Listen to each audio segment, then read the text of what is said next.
Hey there everyone, welcome back to the channel. Today we're going to be looking at something pink. And actually a brand that we don't look at very often here at Premium Diecast, MicroTurbo, the Honda S2000 Pan-Am mod. You remember probably another pink S2000 that was very famous is Suki S2000 in the Fast and Furious. So the thing about MicroTurbo, it's a fairly new brand. I think it's been around for about 3 years. It was launched in 2022. They're particularly known for like their unmatched detailing of their liveries, the extra value or extra special editions that they come out with. They do some very neat flatbed trucks, which we've seen a few of before and like to do a few more again. And I mean, this is definitely a testimony to MicroTurbo's detail and the effort they put in. That we've got this dust cloth in here, microfiber dust cloth, which has MicroTurbo and the MicroTurbo logo imprinted on it. When I saw it, I just couldn't go past it because I mean the color looks awesome. I think that's going to be a great addition to the collection. And so here we have it right here in the display case that it comes in. And I mean, look, there's no hiding this one once we got it out of the box. So we better just open it straight up and have a good look at it. And under the hood here, we've even got pink finishing on the engine. That looks fantastic. Oh no, but look, it's come away altogether. That is definitely something I have to look. Look, it looks like that is a feature that you can take it away. So just zooming in here, we can see that these little knobs on the end of the bonnet here, that's actually a feature in the MicroTurbo that you can actually disconnect the bonnet altogether. And I suppose that helps if you just want to have a close-up look at this engine. And while we've got the zoom on the camera going, we can just look in here and see the casting in all its glory and some great detail. That engine detail is awesome. So we've got obviously the pink finishing on the engine, the rest of the engine bay there. I think it would be good. What we'll do is we'll cut to another real life S2000 just to check out the accuracy of that. But even the finishing there of that is just incredible with that chrome detailing. That is beautiful casting. So also we'll keep it in up close because this is a great way that you can actually see the fine detail and craftsmanship that actually goes into the MicroTurbos. First of all, I think the standout piece of those headlights. You've got inserted perspex around what is painted or part of the casting itself of the actual lights too, which is just incredible. And that front grille with the radiator sticking down with this particular casting is amazing. Now, I don't think any of these doors are designed to open. No, are they moving parts? I don't believe so. No, the doors do not open, and I don't think the boot opens. It's just the bonnet. Look at the stance on this thing. That is incredible. Look how low to this platform, this Perspex platform. It's a bit of plastic platform that the casting comes on. And then, oh, here we go. We've got what definitely gives away that this is a Valentine's Day casting, and I wonder if Suki herself would be quite jealous of that. The hearts in the tail lights, just on the Perspex tail lights there, that you can see really nicely.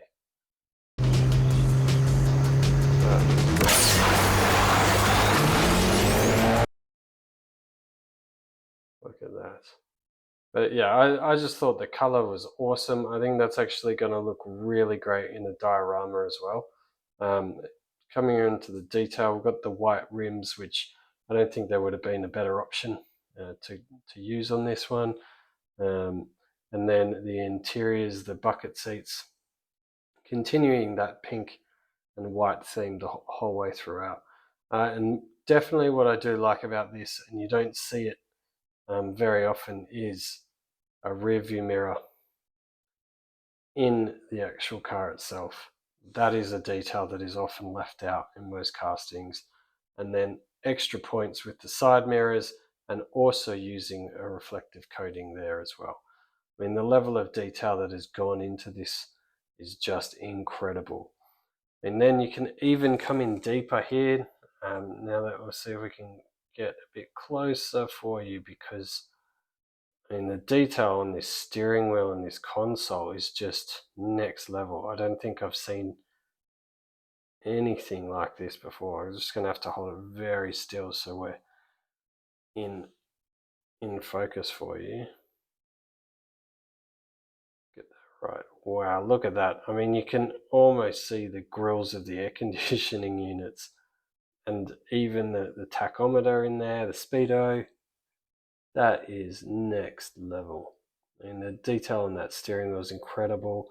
We've also got the accelerator, brake and clutch in there as well that you can see on the driver's side, and then with obviously the manual gear stick there. And there is nothing has been left unturned on this casting. And you can even see here the sun visors at the top. Need to use something to point it. We're up so close. We've got sun visors there as well, which nothing has been left out.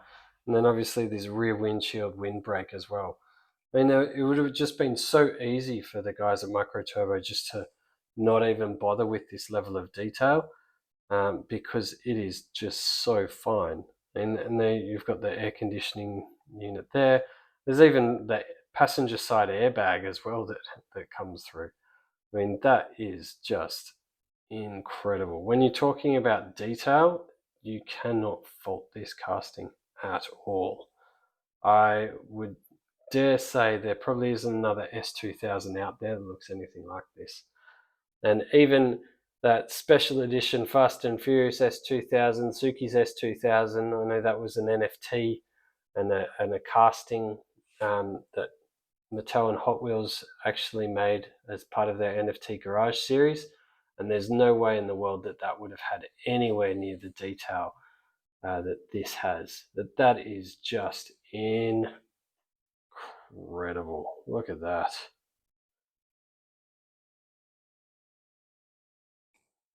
All right, I think we're going to have to take it off the plate just to see how this thing rolls, and we'll have a look what else came in the box.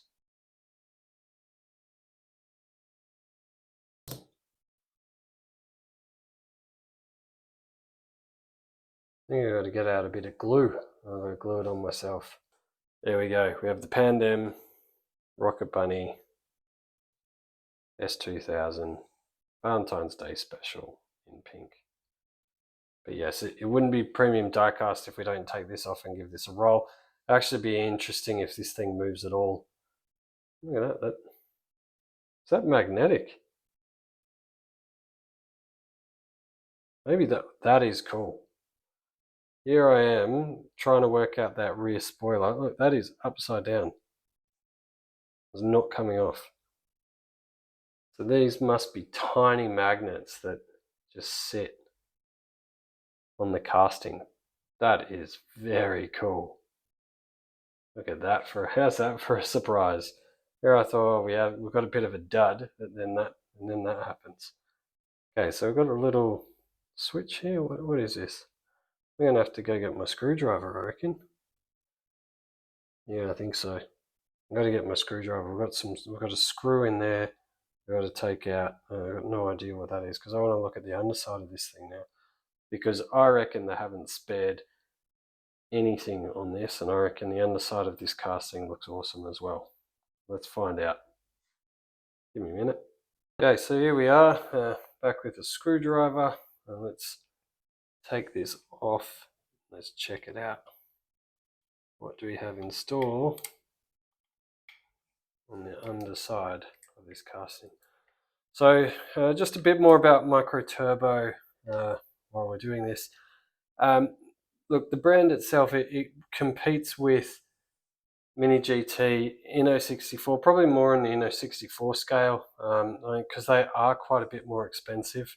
And that's down to limited runs and much smaller or more exclusive castings. But then when we're talking about the standard, we're at Mini GT Inno 64 standard here that we can clearly say. I mean, a MicroTurbo, that they are more expensive as well, probably a bit more than what you pay for an Inno 64, and certainly more than what you pay for Tarmac Works. You're looking at about $30 for a standard one, $30 to $35, and I think this one, when they first launched it, would run you in at about 45 US bucks. So that's quite expensive for a little casting.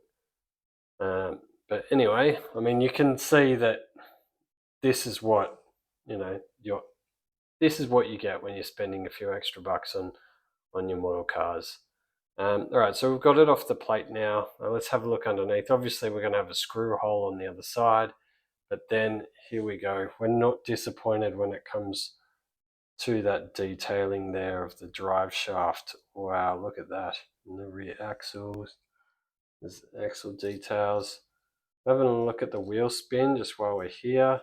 I mean, certainly be interesting to put this down the track, but I don't know, when you're spending $45 on a casting, you may not want to be rushed too quickly to do that.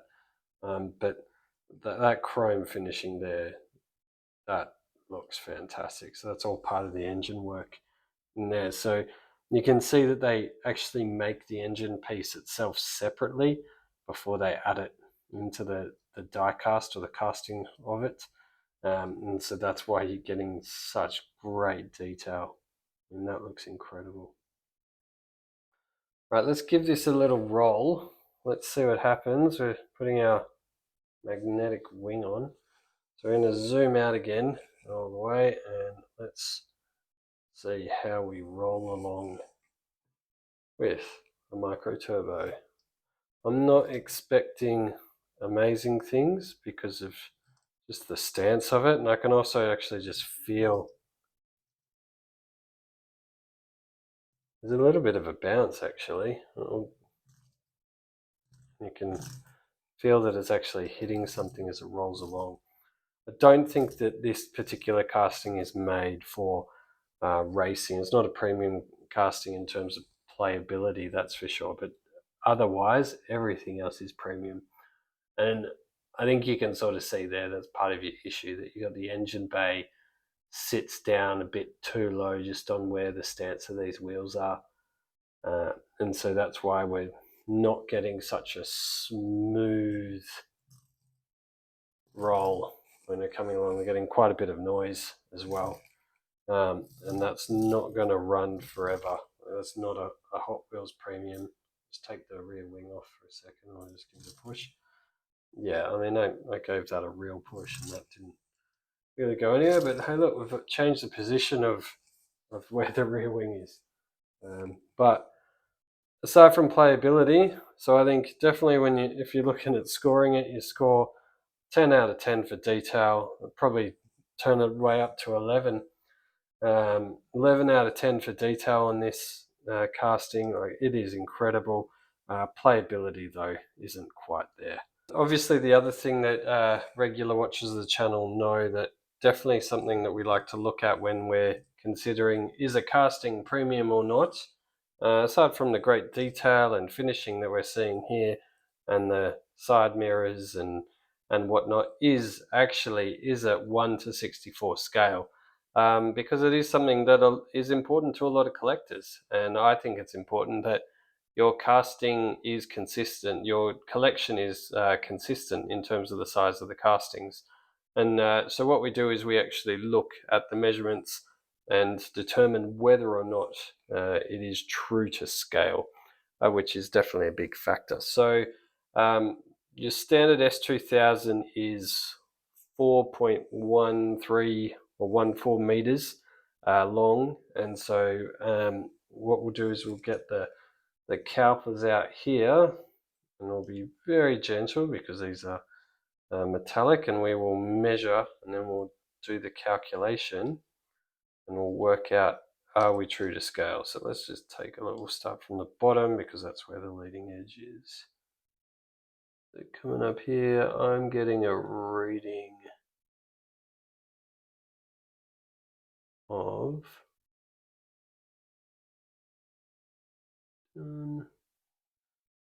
65.1 mil. So I'll just work that out. What does that work out to be? Right, wow. So that is 1 to 63.6 scale. So I think that is pretty damn close. We could call that as true 164. So it is true to scale. And just the other points are the quality of the build is really good. And these side mirrors, they look solid. They're not coming off anywhere.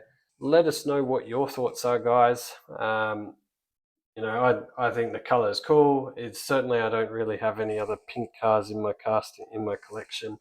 It's a nice homage to the Too Fast, Too Furious and Suki's S2000. The build of this just being definitely collector's grade. So I can give a big thumbs up and approval for MicroTurbo. First one that we've looked at on the channel, and I think there'll be a few more MicroTurbos that come our way to have another look at. Alright guys, we're actually back because as I was packing away, I just had a read of what the info was on the box. Well, it looks like we can actually take the engine out of the car itself. So we're going to quickly just undo this one again. This is a bit of extra added value surprise. It took me a minute to get that back on there as well. But yeah, just looking at the box. So there's some release switches around here. I'm going to have to get a full tool set out to actually get this out. But then let's have a look. How does that work? Oh, this is a little flick up thing. Just want to go careful. I don't want to snap it. I'm going to grab my screwdriver. I'm sure it's quite sturdy. Oh, that's a switch. I thought it was a... What happens if we flick that?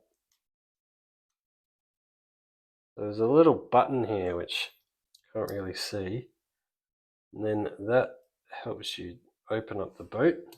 So I got that from reading the bottom of the box. I mean, the print isn't totally clear, so hard to see what it is. But then, I mean, there's a piece there that says you can take the engine out. So let's just take the hood off again. And then let's see if we can open this up. Well, boom, there we go. We've got pieces flying everywhere. Won't leave that one behind. And then, imagine, oh, look at that.